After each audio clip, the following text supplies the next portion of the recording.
Hi everyone, Mrs. Roberts here. Today we're going to look at figurative language. Have you ever read a story or poem and thought, wow, that was really interesting and I feel like I'm right in the story? If you have, then you've probably read examples of figurative language. Figurative language is a creative way to use words or phrases to make interesting comparisons, explain something that is abstract, or add dramatic effect. Writers often use figurative language in stories, poems, and even songs. It makes a text more engaging and relatable as it draws on the reader's emotions and helps them think about a topic in a new way.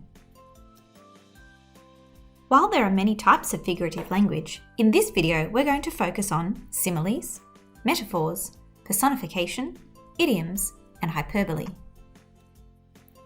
A simile is a type of figurative language used to directly compare two things.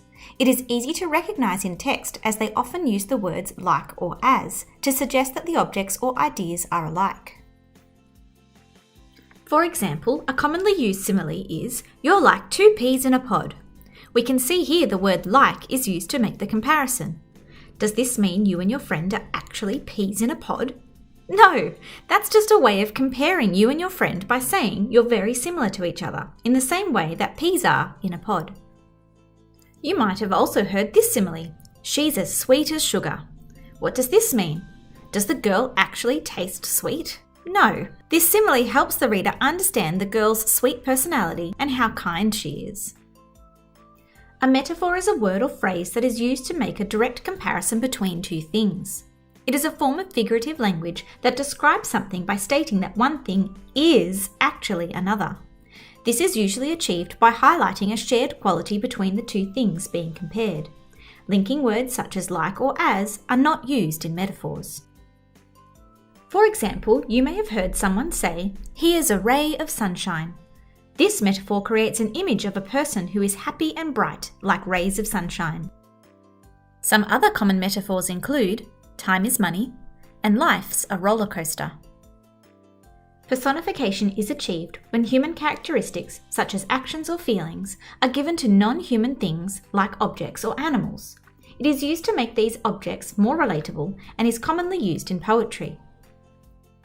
For example, "The flowers danced in the wind" uses personification to give the flowers the human quality of being able to dance.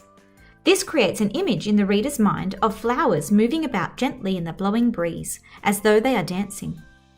Sometimes we even use personification in our daily speech when we say things like, "That last piece of cake is calling my name." The cake isn't really calling out someone's name, but this personification of the cake emphasizes that the last piece of cake is very tempting.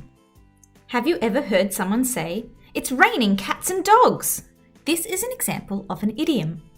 Idioms are words, phrases, or expressions that cannot be taken literally. They don't actually mean what the words say.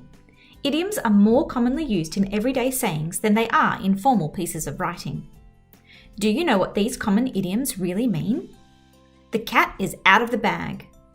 This just means a secret has been let out. Or what about this one? "You're pulling my leg." This just means someone is joking with you. And our final figurative language type for this video is hyperbole.